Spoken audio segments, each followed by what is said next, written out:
ହରିଣ ଏବଂ ବିଲୁଆ ଦୁଇ ଜଣ ଯାକ ମିତ୍ର ଥିଲେ।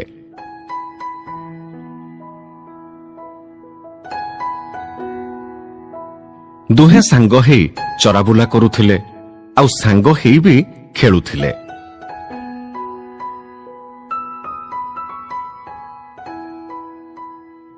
ସେମାନେ ଏତେ ଘନିଷ୍ଠ ଥିଲେ ଯେ ଜଣେ ଯଦି କୌଣସି କାରଣରୁ ବାହାରକୁ ଯାଇ ଠିକ୍ ସମୟରେ ଫେରି ଆସୁନଥିଲା ତେବେ ଆଉ ଜଣକ ବହୁତ ବ୍ୟସ୍ତ ହୋଇ ପଡୁଥିଲା। ବେଳେବେଳେ ଜଣକୁ ନ ମାରିବା ପାଇଁ ଆଉ ଜଣେ ବାଘ କି ସିଂହର ହାତ ଗୋଡ଼ ଧରି ପକାଉଥିଲା।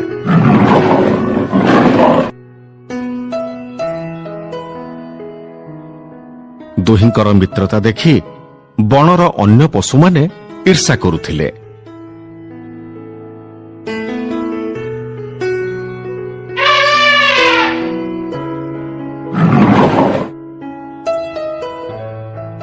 ହାତୀ ଭାଇ ଉଠ ଉଠ, ବାଟ ଛାଡ ଆମକୁ। ସେ କଣ ଏଯାଏ ଜାଣିଲାଣି ସେ ବାଟରେ ଛିଡା ହେଇଛି?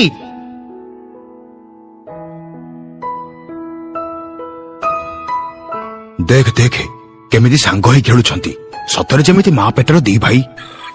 ତମେ ମାନେ ଅଲା ଯୁଗ, ଲାଜ ନାହିଁ ତମ ମୁହଁକୁ?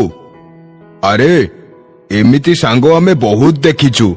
ଖାଲି ଟିକେ କିଛି ଏପଟ ସେପଟ ହେଲେ ୟା ମୁହଁ ଆଡକୁ ଆଉ ତା ମୁହଁ ସାଡକୁ ହେଇଯିବ। ସେ ସମୟ ଖୁବ୍ ଶୀଘ୍ର ଆସୁ, ଏଇ ଦି ଜଣଙ୍କର ଯୋଡି ଭାଙ୍ଗି ଯାଉ। ଜମା ବ୍ୟସ୍ତ ହଅନା, ଏମିତି ସମୟ ଜଲ୍ଦି ଆସିବ। ସେତେବେଳେ ବଣର ହର୍ତ୍ତା କର୍ତ୍ତା ଦୈବ ବିଧାତା ଥିଲା ସିଂହ ମହାରାଜ।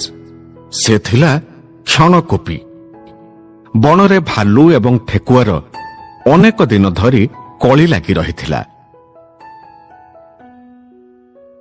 ଆଉ ମହାରାଜ ବିଚାର କରି ଠେକୁଆ ଦୋଷୀ ବୋଲି ଭାଲୁକୁ ଜଣେଇ ଦେଇଥିଲେ।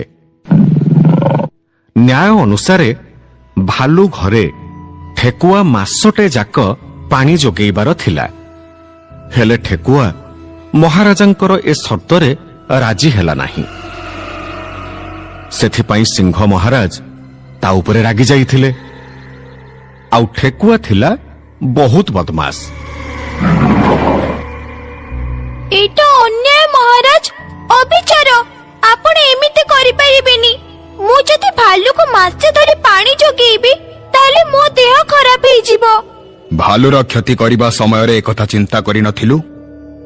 ମହାରାଜ ଦୟାକରି ମାସେ ସମୟକୁ ଟିକେ କମେଇ ଦିଅନ୍ତୁ, ତାକୁ 15 ଦିନ କରିଦିଅନ୍ତୁ। କଣ ହେଲା ଦୁଷ୍ଟ ଠେକୁଆ, ତୁ ମୋ ନ୍ୟାୟ ଉପରେ ପ୍ରଶ୍ନ ଉଠାଉଛୁ? ଆଜି ମୁଁ ତତେ ଛାଡ଼ିବିନି, ଆଜି ମୁଁ ତତେ ଶିକାର କରିବି। ଏତିକି କଥା କହି ସିଂହ ଠେକୁଆ ଆଡକୁ ମାଡ଼ି ଆସିଲା।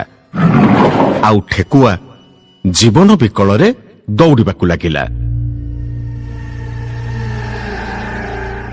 ଠେକୁଆ ଦୌଡ଼ି ଦୌଡ଼ି ଯାଇ ହରିଣ ଆଉ ବିଲୁଆଙ୍କ ଗୁମ୍ଫାରେ ପଶିଗଲା।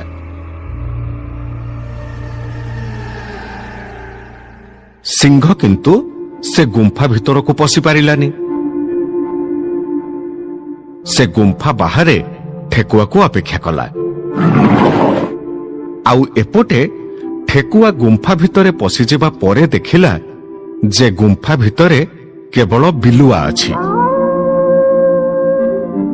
ହେ ଭଗବାନ, ମୁଁ ମହରକରୁ ଆସି କାନ୍ତାରରେ ପଡ଼ିଲି।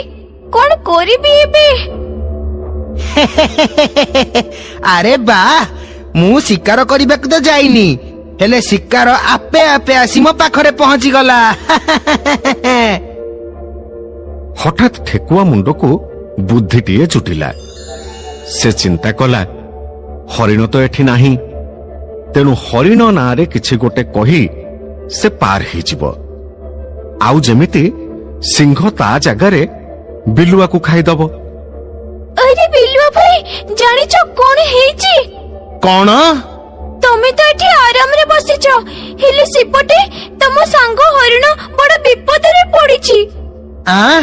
ହରିଣ ଭାଇର ପୁଣି କଣ ହେଲା? ମୁଁ ସେଇ ଖବର ନେଇ ଆସିଛି ପା। ଶୁଣ, ବଣକୁ ଗୋଟେ ଶିକାରୀ ଆସିଛି ଆଉ ସେ ହରିଣ ଭାଇକୁ ଶିକାର କରିବ ବୋଲି ସାରା ଜଙ୍ଗଲରେ ନିଆଁ ଲଗେଇ ଦେଇଛି। କଣ କହୁଛ? ମୁଁ ସତ କହୁଛି, ମୁଁ ଯେମିତି ତମ ସାଙ୍ଗକୁ ଏ ଅବସ୍ଥାରେ ଦେଖିଛି, ଏକା ନିଶ୍ୱାସରେ ତମ ପାଖକୁ ଦୌଡିଛି। ହେ ଭଗବାନ, ହରିଣ ଭାଇର ଇଏ କଣ ହେଲା? ମତେ ଏବେ ହରିଣ ଭାଇକୁ ରକ୍ଷା କରିବାକୁ ପଡିବ। ବିଲୁଆ ଯେତେବେଳେ ଶୁଣିଲା ଯେ ତା ସାଙ୍ଗ ହରିଣ ଏତେ ବଡ ଅସୁବିଧାରେ ପଡିଛି, ସେ ଆଉ ଆଗ ପଛ କିଛି ବିଚାର ନ କରି ହଠାତ୍ ଗୁମ୍ଫା ବାହାରକୁ ଦୌଡ଼ିବା ଆରମ୍ଭ କଲା। ଆଉ ଗୁମ୍ଫା ବାହାରେ ଠେକୁଆକୁ ଅପେକ୍ଷା କରିଥିବା କ୍ରୋଧୀ ସିଂହ ବିଲୁଆକୁ ମାଡ଼ି ବସିଲା ଆଉ ତାକୁ ଖାଇଦେଲା। ସିଂହ ଭୟରେ ଠେକୁଆ ସେ ଗୁମ୍ଫାରୁ ଆଉ ବାହାରକୁ ବାହାରିଲାନି। ତା ଭିତରେ ଘର କରି ସବୁଦିନ ପାଇଁ ରହିଗଲା। ତେଣୁ ବିପଦ ସମୟରେ ଧୈର୍ଯ୍ୟ ଧରିବା ଦରକାର, ଆଉ ସେ ସମୟରେ ଅନ୍ୟ ଉପରେ ଭରସା କରିବା ଆଦୌ ଠିକ୍ ନୁହେଁ।